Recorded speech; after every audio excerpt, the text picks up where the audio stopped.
नमस्कार दोस्तों, मैं स्वागत करता हूं आप सभी का jobs.edu पे।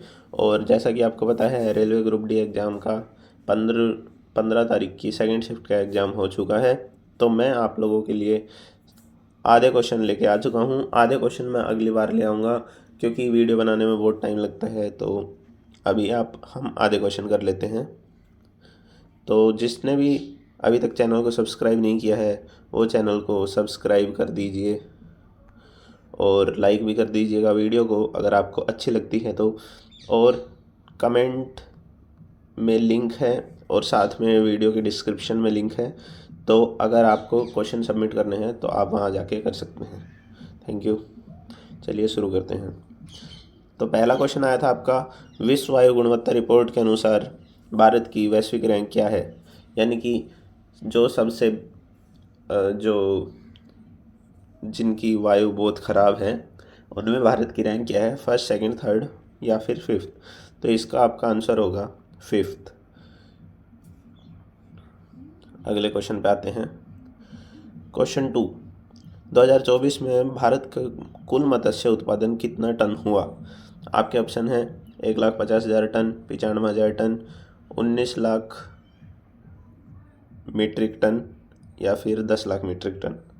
तो इसका आपका ऑप्शन रहेगा, सॉरी मैं गलत बोल गया, 195 लाख मीट्रिक टन। ये वाला ऑप्शन आपका करेक्ट रहेगा, ऑप्शन नंबर सी पे आते हैं। क्वेश्चन नंबर 3, निम्नलिखित में से कौन वर्तमान में किसी राज्य का मुख्यमंत्री नहीं है। ये क्वेश्चन आपका रेलवे के ग्रुप डी की सेकंड शिफ्ट में आया था 15 तारीख की में। और इसका आंसर होगा चंद्रकांत शेखर। इसका आंसर होगा चंद्रकांत शेखर। तो आप सभी लोग कमेंट के अंदर ये बताइए कि भजनलाल शर्मा, हेमंत बिस्वा शर्मा और चंद्रबाबू नायडू किस किस राज्य के मुख्यमंत्री हैं। मैं अगर आपको नहीं पता है तो मैं आपको बता देता हूँ। भजनलाल शर्मा राजस्थान के मुख्यमंत्री हैं, असम के मुख्यमंत्री हेमंत बिस्वा शर्मा हैं और आंध्र प्रदेश के मुख्यमंत्री चंद्रबाबू नायडू हैं। चलिए अगले क्वेश्चन पे चलते हैं। क्वेश्चन नंबर 4, देश का पहला राज्य कौन सा बना है जिसने राशन वितरण के लिए आधार आधारित फेस ऑथेंटिकेशन शुरू किया है। विच स्टेट, ये बिगिन है, ये थोड़ा गलत हो गया। द फर्स्ट विच स्टेट, ये क्वेश्चन ही आपका इंग्लिश वालों के लिए थोड़ा गलत हो गया है, बट कोई नहीं, आप समझ सकते हैं। उत्तर प्रदेश, हरियाणा, हिमाचल प्रदेश या फिर राजस्थान। तो कौन सा ऐसा राज्य है जिसने फेस ऑथेंटिकेशन स्टार्ट किया है राशन वितरण के लिए। तो इसका आपका आंसर रहेगा हिमाचल प्रदेश।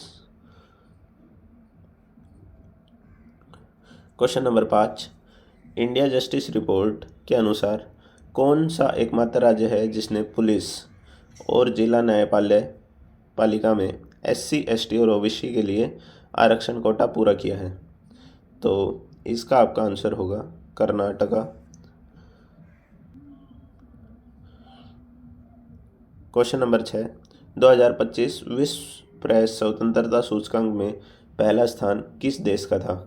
अभी कुछ लोग बोल रहे हैं कि भारत का कौन सा था, कुछ लोग बोल रहे हैं कि जो पहला किसका था।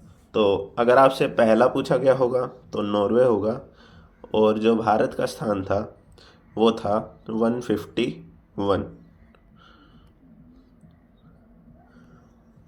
आप इनके स्कोर भी एक बार ध्यान से देख लेना। दूसरे नंबर पे एस्टोनिया, तीसरे नंबर पे नीदरलैंड था और टोटल 180 देश के होते हैं। सबसे नीचा एरिट्रिया देश का था। एरिट्रिया देश बहुत ही गरीब है जैसा कि आपको पता होगा। क्वेश्चन नंबर 8, वर्ष 2025 में अंतर्राष्ट्रीय मुद्रा कोर्स की स्प्रिंग मीटिंग का आयोजन किस शहर में किया गया। आपके ऑप्शन हैं पेरिस, जेनेवा, न्यूयॉर्क या फिर वॉशिंगटन DC। तो इसका आपका आंसर होगा वॉशिंगटन DC। ये बैठकें 21 अप्रैल से 26 अप्रैल 2025 तक विश्व समूह बैंक और IMF के मुख्यालय भवनु, ये गलत हो गया, भवन है ये, भवनु नहीं है, भवन में आयोजित की गई। अगला क्वेश्चन पे आते हैं।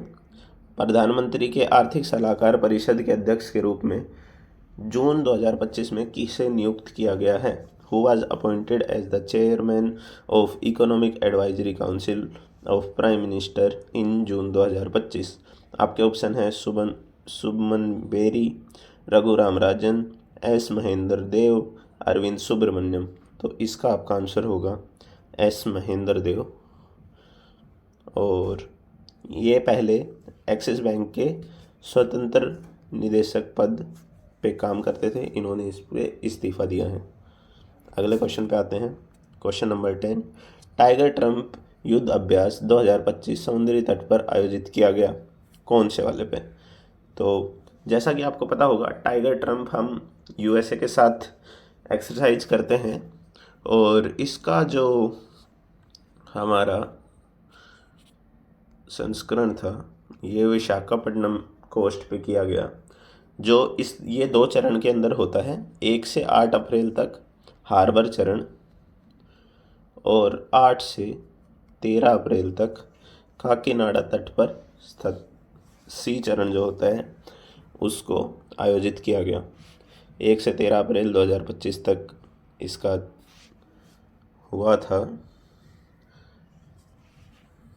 और ये त्रिसेवा सैन्य अभ्यास है जो भारत और संयुक्त राज्य अमेरिका एक साथ करते हैं। अगले क्वेश्चन पे आते हैं। प्रथम ई स्पोर्ट्स वर्ल्ड कप किस देश में आयोजित किया गया है? आपके ऑप्शन हैं यूएसए, चाइना, साउथ कोरिया और सऊदी अरेबिया। तो सऊदी अरेबिया इसका ठीक आंसर होगा। सऊदी अरेबिया वैसे भी बहुत सारे स्पोर्ट्स के इवेंट करवाता रहता है। सऊदी अरब के रियाद शहर में इसका आयोजन किया गया। क्वेश्चन नंबर 12 पे आते हैं। हाल ही में भारत की पूर्णतः स्वदेशी स्वचालित वायु रक्षा नियंत्रण एवं रिपोर्टिंग प्रणाली कौन सी है, जिसे भारतीय सेना के लिए भारत इलेक्ट्रॉनिक्स लिमिटेड बेल द्वारा विकसित किया गया है? आप इंग्लिश में पढ़ लीजिएगा एक बार। पहला है त्रिनेत्रा, दूसरा है इंटीग्रेटेड एयर कमांड, तीसरा है आकाश तीर, और चौथा है समरशील्ड। तो इसका आपका आंसर होगा आकाश तीर। क्वेश्चन नंबर 13 पे आते हैं। 2025 में अर्जुन पुरस्कार से सम्मानित स्टीवी बूरा का संबंध किस खेल से है? तो स्टीवी बूरा बॉक्सिंग खेल से संबंधित है। अगला क्वेश्चन पे आते हैं। नीरज चोपड़ा ने ओस्ट्रेवा गोल्डन स्पाइक 2025 में पुरुषों की जैवलिन स्पर्धा में कितने मीटर का भाला फेंका है?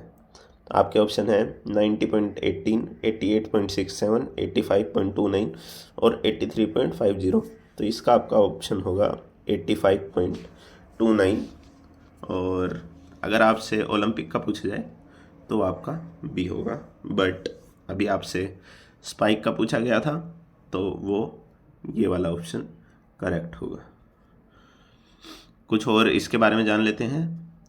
तो अगले क्वेश्चन पे आते हैं। Question number 16। सामूहिक विवाह योजना के तहत कर्नाटक राज्य में 50,000 की सहायता राशि किस समुदाय के लिए घोषित की है? तो इसका आंसर होगा कर्नाटक के सामूहिक विवाह योजनाओं के तहत 50,000 रुपये का प्रोत्साहन मुख्य रूप से अनुसूचित जाति के दंपतियों को साधारण विवाहों के लिए या अल्पसंख्यक समुदाय के दंपतियों को सामूहिक विवाह के लिए दिया जाता है। तो सामूहिक विवाह के लिए पूछा गया था आपको, तो अल्पसंख्यक समुदाय आपका करेक्ट ऑप्शन होगा। क्वेश्चन नंबर 17 पे आते हैं। बैंकिंग और वित्तीय सेवाओं के लिए डिजिटल थ्रेट रिपोर्ट किस कंपनी के सहयोग से लॉन्च की गई? The digital threat report for banking and financial service was launched in collaboration with which company? तो इसका आपका ऑप्शन होगा ऑप्शन नंबर डी, सीसा। क्वेश्चन नंबर 18 पे आते हैं। केंद्रीय बजट 2025-26 में विज्ञान एवं प्रौद्योगिकी मंत्रालय को कुल कितनी राशि आवंटित की गई है?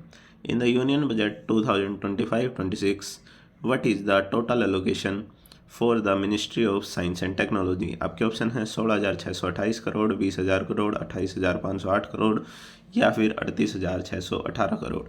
तो इसका आपका आंसर होगा 20,000 करोड़। ये क्वेश्चन आप याद रखना।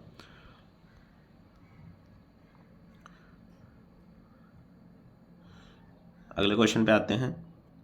इन May 2025, IIT Hyderabad and Japanese company jointly developed and tested which long range wireless technology? तो इसका आपका ऑप्शन दिए हुए थे wifi 7, beyond 5G 6G wireless, Bluetooth 6.0 या फिर नैरो बैंड IoT। तो इसका आपका सही आंसर होगा B5G एंड 6G वायरलेस। ये आप पढ़ सकते हैं। शार्प सेमीकंडक्टर इनोवेशन कॉरपोरेशन ने मिलके IIT हैदराबाद के साथ इस वायरलेस तकनीक का सफल परीक्षण किया है। आज के हमारे लास्ट क्वेश्चन पे आ जाते हैं। विश्व एथलेटिक चैंपियनशिप 2025 में पहले स्थान पर कौन सा देश रहा है? आपके ऑप्शन हैं चाइना, केन्या, जमाइका या फिर USA। आपका USA इसका करेक्ट आंसर होगा और केन्या सेकंड पोजीशन पे रहा था। तो आप एक बार इनकी मेडल टैली देख लीजिए। तो USA ने 16 स्वर्ण, 5 रजत, 5 कांस्य पदक जीते। केन्या ने 11 पदक जीते। इन चैंपियनशिप में भारत ने 19 एथलेटिक दल को भेजा था। तो आज के लिए इतना ही। Thank you for watching. और अगर आपके कोई भी सवाल हैं, कुछ भी आप मेरे को चाहते हैं कि मैं ये वाली चीज़ आगे लेके आऊँ, तो आप मेरे को कमेंट सेक्शन के अंदर बता सकते हैं। मैं आप बहुत अप्रिशिएट करूँगा। और प्लीज़ चैनल को सब्सक्राइब कर लीजिएगा ताकि मैं और वीडियो आपके लिए ला सकूँ।